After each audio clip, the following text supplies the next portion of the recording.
My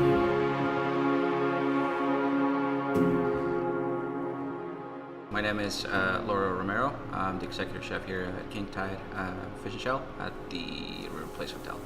Seafood mainly. Try to do a lot of Northwest ingredients, and with some global techniques and influences as well. We bring in some ingredients from all over, but try to focus mainly on the Northwest. I was born in Mexico.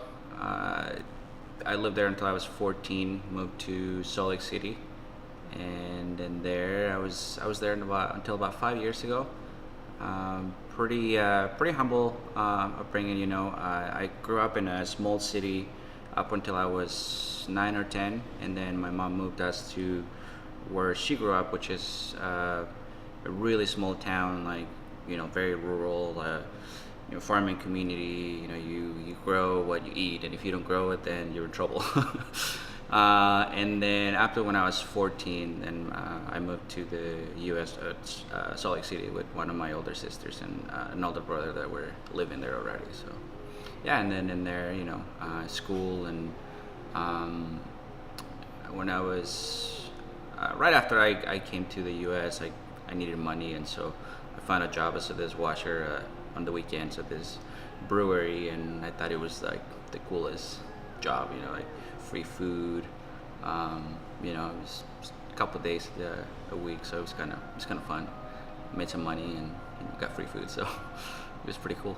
Growing up, and even when I was in high school and thinking I was going to go to college and pursue a more of a streamlined career, if you will. I thought I wanted to be a psychologist or something like that. And when I was cooking, ever since I started working at this job when I was 14, I kind of never left the industry, one way or the other. I was making money working in restaurants and kitchens, but I didn't think I was going to be a chef until I was working for this guy, and he was kind of a magician with food. Like, he was just so passionate, and up until then I didn't work with chefs that were so focused on ingredients and building textures and flavors and seasons essentially.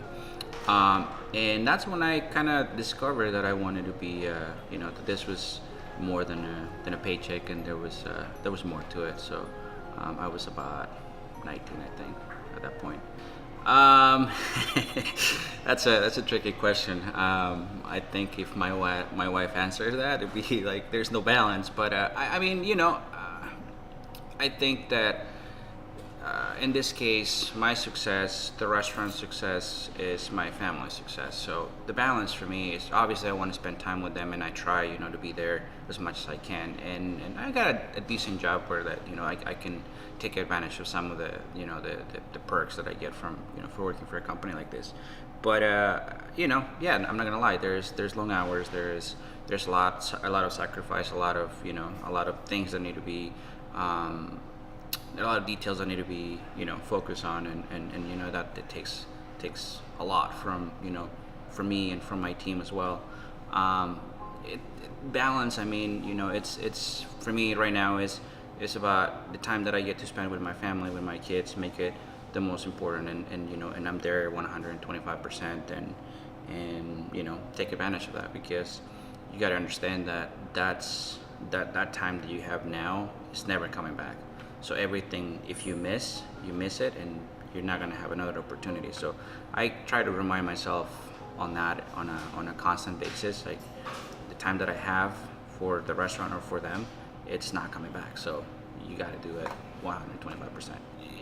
Somebody was asking me a while ago, what inspires me, and what drives me, and where do I draw, food inspiration, and that's another really hard question, because inspiration comes from different times, different aspects in your life, as far as, especially about cooking, whether it comes from a cookbook or the farmer's market, or this delivery of really nice carrots that you have, and all of a sudden your mind is going crazy, like, what am I going to do with these carrots? But I think when I look back at my like some of my happiest moments as a child was with my family back in Mexico, in my mom's town, where it was a small community, again, like super rural, like there was barely electricity there. And everybody grew like corn and beans and squashes and things like that. And so when I look back at that, I like my grandparent, my granddad's birthday. That was a huge kind of celebrity back home, and he had like 12 kids. So all my uncles and aunts were like gathered together with their kids and all the family and some of the neighbors, and they all come together and make this huge meal for this big fiesta. And my mom was like the mole specialist, so she had this big clay pot, and then just kind of stirring all the spices and all the chiles in it, and it's a beautiful thing. And it was my aunt Lydia doing the big pot of rice, and my aunt Marina doing tortillas from scratch, and there was my grandma grounding masa on this thing called metate, which is a lava rock, almost like a mortar. I don't know how to say it, but and then that was my uncle's slaughtered in lamb for the barbacoa, and then there's another one doing carnitas, and so it was just like that was really good food. It was really good food, and for a while when I was up and trying to become a chef, and I was sous chef or line cook, and I was trying to create dishes, I try to hit I call it chiles, just in reference to my culture. Try to hit the chiles, and then if I was doing a French concept, I try to keep it like super clean and stay true to the concept. But I think it came to a point where like now it's I let it be, and I let the chiles come up, and I let my culture be, and this is who I am, and I don't think I need to hide that. And if anything, I think the food that we put on the plate and drawing inspiration from my roots and my culture is better than trying to hide it. And so in the menu that we do here now, I think there is somewhat a reflection of that. Even that we're a seafood restaurant with heavy Northwest influence, and that's our focus and our concept.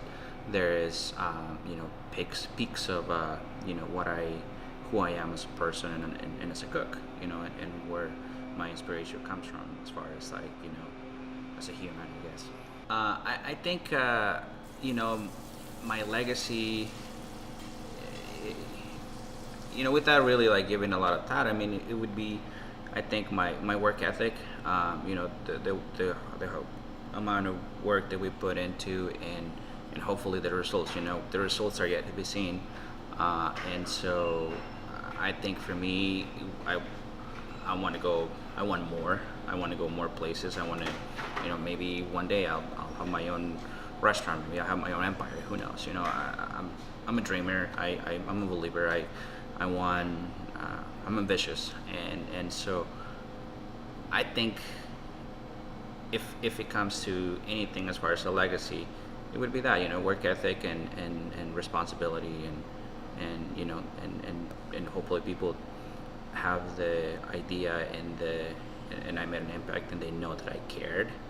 And I think that would be, to me, that would be more important than like building the empire or having my own restaurant or this and that. I mean, I do want that, but at the end of the day, I'm not gonna take that with me when I'm gone.